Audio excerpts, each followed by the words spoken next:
नमस्कार, DRV news में आप सभी का स्वागत है। मैं मनीषा जोशी। आज हम मौजूद हैं मुंबई के असल्फा मेट्रो स्टेशन बीजेपी के ऑफिस में, जहां पर आज कैलाश अगवानी जी ने बीजेपी में प्रवेश किया है। आज हम बात करने जा रहे हैं बीजेपी के ही चांदीवली तालुका अध्यक्ष जी से। आइए उनसे बातचीत करते हैं आज के कार्यक्रम के बारे में। सर, आज का जो कार्यक्रम है उसके बारे में पूरी तरह से बताइए। भारतीय जनता पार्टी माननीय खासदार पूनमताई महाजन इनको नेतृत्व में आज जो कैलाश अगवानी जी है 163, अभी जो वार्ड हो गया 168, वहाँ का बहुत बड़ा राष्ट्रवादी का नेता आज हमारे भारतीय जनता पार्टी ताई का कार्य देखे वो भारतीय जनता पार्टी में आज शामिल हो गए। उसका हम भारतीय जनता पार्टी में उसका हार्दिक स्वागत करता है और उसको एक अच्छे से जिम्मेदारी देगा और वो हमारे भारतीय जनता पार्टी के उसका अच्छा भी फायदा होगा उनको। जी सर, ये बीजेपी की तरफ से उन्हें क्या क्या आश्वासन आज दिए गए वो सब बताइए। नहीं, आश्वासन तो कुछ नहीं दिए हम लोग। पार्टी हमारा बॉयकॉट होने के लिए वो हमारे एक दो हम लोग भी बोला था क्या अच्छा पार्टी में आप आइए, तो वो हमारे पार्टी में आए है। आश्वासन वगैरह कुछ नहीं। और आश्वासन हमारा माननीय खासदार पूनमताई महाजन, जिलाध्यक्ष सुषम जी सावंत, ये उसको आश्वासन देता है। मेरा काम एक ही है, पार्टी में जो आ रहा है उसको पार्टी में लेना, यही मेरा काम है। धन्यवाद सर। सर, आप क्या कहना चाहेंगे आज के जो प्रवेश प्रक्रिया है कैलाश अगवानी जी की, उसके बारे में क्या कहना चाहेंगे? भारतीय जनता पार्टी जिला की तरफ से और विशेष करके चांदीवली विधानसभा की तरफ से आदरणीय खासदार पूनमताई महाजन, इनके मार्गदर्शन में जिस तरह से हम काम करते हैं उसी तरह से आज हमारे साथ काम करने के लिए एक और युवा कार्यकर्ता हमसे जुड़े हैं, कैलाश जी। मैं उनका सबसे पहले तो भारतीय जनता पार्टी में दिल से स्वागत करता हूँ।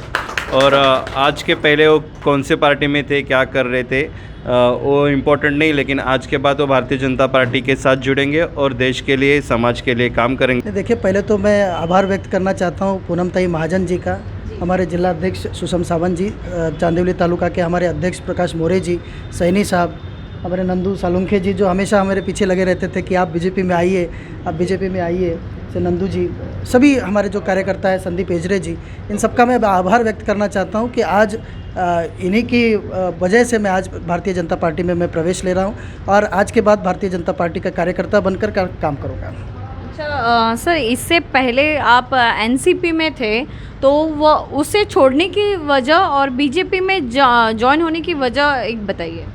नहीं, देखिए, वजह तो कई होती है, बताने जैसी वजह कई होती है, लेकिन जब एक इंसान को निर्णय लेने की ज़रूरत पड़ती है तो वो निर्णय वो बहुत सारे कारणों के ऊपर आधार रख कर के निर्णय लेता है। महानगर पालिका के चुनाव सामने आ रहे हैं। महानगर पालिका में आज अगर मैं जिस पार्टी में था, अगर वो मुझे पार्टी कहती कि 25 साल जिनके खिलाफ आपने काम किया, आज उनके साथ में मिलकर के काम करो, तो थोड़ा सा समझ में नहीं आता है। लेकिन फिर भी मैं भारतीय जनता पार्टी का आभार व्यक्त करता हूं कि उन्हें मुझे प्रवेश दिया और मैं इसके आगे भारतीय जनता पार्टी के लिए काम करूँगा। आज हमारे कैलाश अगवानी जी जो लड़ाऊ नेतृत्व है 168 वार्ड में भी और समाज के लिए मैं इनके साथ में पहले से जुड़ा हूँ। जिस हिसाब से चांदीवली में उनका जहाँ भी थे वहाँ से काम था, ऐसे अपेक्षा करता हूँ उससे और दुगनी ताकत से हम लोग साथ में मिलके जो प्रस्तापित का गढ़ है वो हटाने का काम आने वाले पल में ज़रूर करेंगे। इतना ही कहना चाहता हूँ।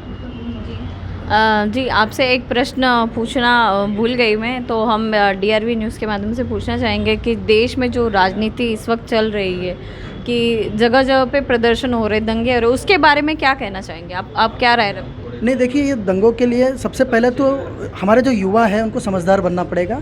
उनको ये जानना पड़ेगा कि जो योजनाएं सरकार ने, केंद्र सरकार ने लाई है, वो योजना क्या है। इन योजनाओं के माध्यम से अगर युवाओं को रोज़गार मिल रहा है, इन योजनाओं के माध्यम से अगर 4 साल में एक हमारा युवा अगर डिसिप्लिन्ड कैडेट बनता है तो इसका फ़ायदा लोगों को होने वाला है। इसको समझने की आज के युवाओं को ज़रूरत है। तो आपको क्या लगता है, तो कहीं ना कहीं बीजेपी सरकार युवाओं तक क्या उस स्कीम को समझाने में असमर्थ रही है या फिर क्या प्रॉब्लम? तो नहीं है, बहुत सारे ऐसे जगहों से गलतफहमियां भी फैलाने की कोशिश की जाती है। पिछले 2019 के बाद से आपने देखा होगा कि भारतीय सेना में रिक्रूटमेंट नहीं हो पाया। 50,000 से 60,000 हर साल हमारे यहाँ से आर्मी से लोग रिटायर होते हैं और इसीलिए केंद्र सरकार ने अभी एक नई योजना लाई हुई है।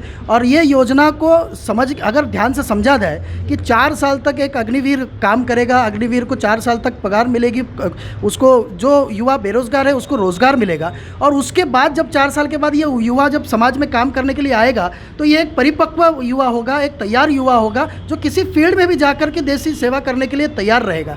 तो ऐसे युवाओं को तैयार करने के लिए अगर इच्छा केंद्र सरकार अगर रख रही है तो मुझे नहीं लगता इसमें कोई गलत बात है। बेरोज़गारी से पहले 4 साल का रोज़गार हम दिखाएं या उसके बाद का बेरोज़गारी के बारे में बात करें, इसके बारे में अभी सोचना पड़ेगा। तो सुना यहाँ पे आज कैलाश अगवानी जी ने बीजेपी में प्रवेश किया और उनकी क्या कुछ प्रतिक्रियाएं हैं।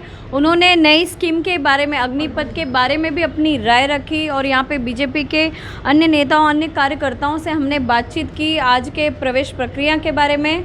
कैमरामैन FS पटेल के साथ मैं मनीषा जोशी, DRV न्यूज़ मुंबई।